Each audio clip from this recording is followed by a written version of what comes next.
Good afternoon. I was tasked to discuss Session 2 of Module 2, which is using curriculum guide in preparing daily lesson log or daily lesson plan. Let us have the prior knowledge assessment. Read DepEd Order number 42, Series 2016 on Policy Guidelines on Daily Lesson Preparation for K-12 Basic Education Program, then fill in the blanks. The choices are letter A, outstanding, letter B, results-based, letter C, very satisfactory, letter D, daily lesson log or DLL, letter E, daily lesson plan or the DLP, and letter F, learning area standard. In number 1, what do you think is the answer? So the answer is daily lesson log or the DLL. Number 2, what do you think is the answer?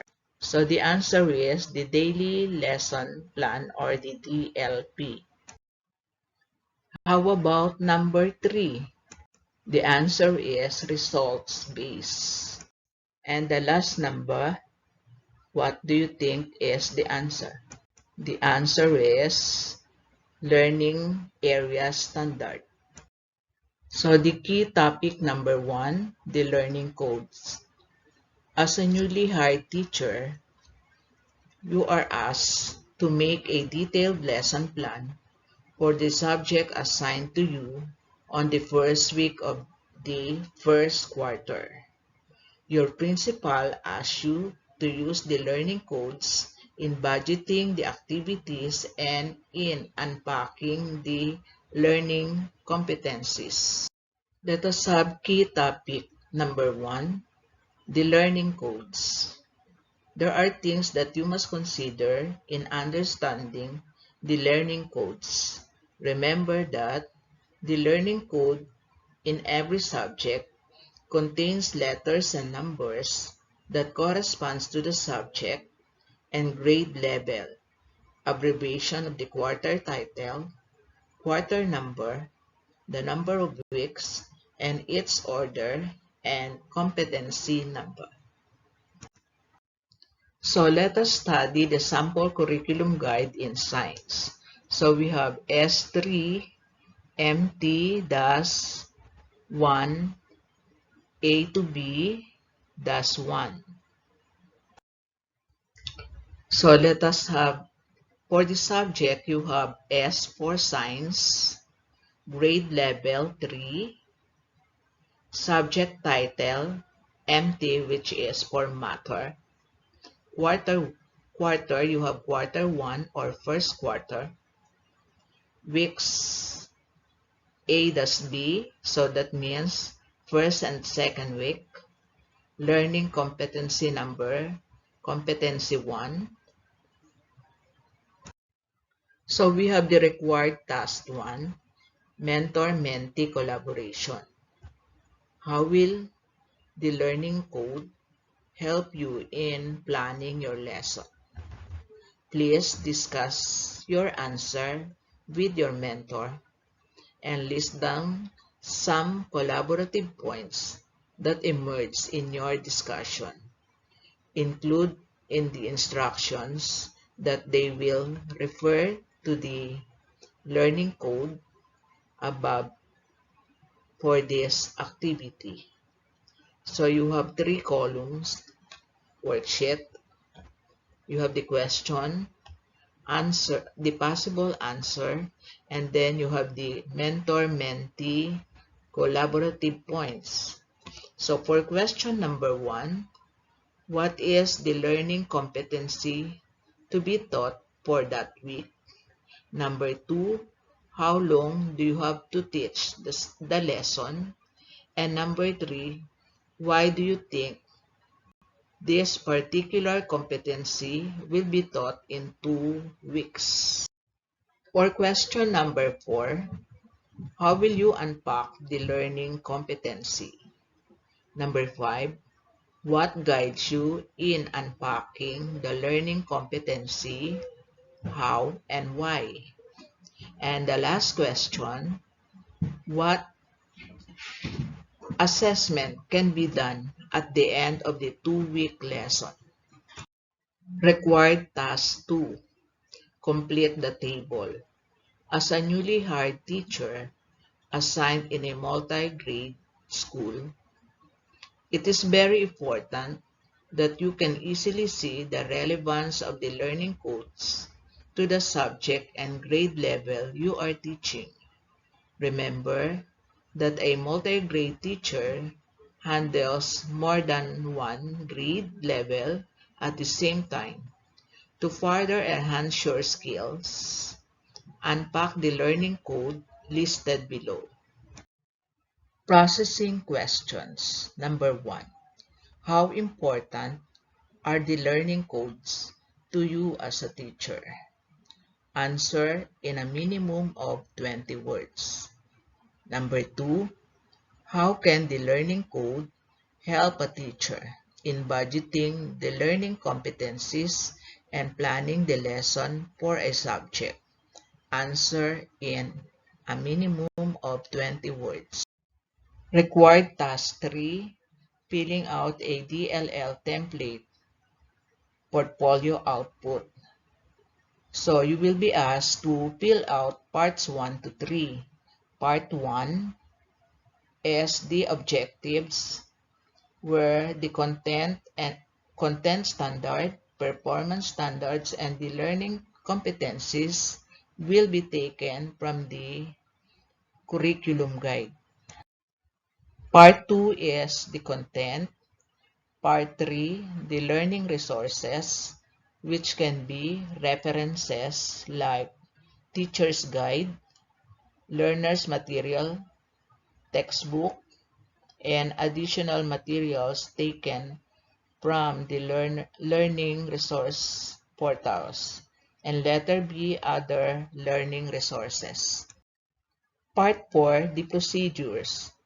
Under the procedures, you have letter A, revising previous lesson or presenting new lesson. Letter B, establishing a purpose for the lesson. Letter C, presenting examples, instances of the new lesson. Letter D, discussing concepts and practicing new skills 1. Letter E, discussing concept and practicing new skills 2. And letter F, developing material, leads to formative assessment. Letter G, finding practical application of concepts and skills in daily living. Letter H, making generalizations and abstractions about the lesson. Letter I, evaluating learning. Letter J, additional activities for applications or remediation. And then part 5 will be the remarks. Part 6, reflection. Under reflection, you have the number of learners who earned 80% in the evaluation. Letter B, number of learners who require additional activities for remediation. Letter C, under reflection. Did the remedial lessons work? Number of learners who caught up with the lesson. Letter D, number of learners who continue to require remediation. Letter E, which of my teaching strategies work well? Why did it work? Letter F, what difficulties did I encounter which my principal or supervisor can help me solve? And then letter G, what innovation or localized materials did I discover, which I wish to share with other learners? Required task for yes or no. Use the following checklist to self-assess your daily lesson log. Guide question. As a newly hired teacher, with 5 years of teaching experience, you can already use the DLL format lesson preparation. Number 2, you are capable of using ICT in your classes. Number 3, are you open to collaboration with other subject teachers? Number 4, are you aware of the learning competencies that your assessments have to meet? And number 5, do your activities allow learners to organize or reorganize their thinking and construct knowledge that is meaningful to them? Based on the questions above, determine your strengths and points to improve. To sum up, number 1, the K-12 Basic Education Curriculum provides the curriculum guide that outlines the standards and competencies that are expected to be taught and materials teachers need to cover. Although a curriculum guide can range from very specific to a general outline, teachers from all key stages can use them for direction when planning their lesson. Next, each part of the curriculum guide complements one another by carefully studying the standards, which can be attained in short and long periods of time. Teachers will be able to scaffold every learning episodes, leading to the attainment of our goals and objectives. Next, the key learning stage and the grade level standards, as well as the content standards, performance standards, and learning competencies will serve as guide or will set the direction of instruction for the whole year in the preparation of the DLL. And the last one, the knowledge of the key stage standard and grade level standards and other salient features of the curriculum will enable us to prepare valuable and meaningful learning activities for the learners. That's all. Have a good day. Thank you.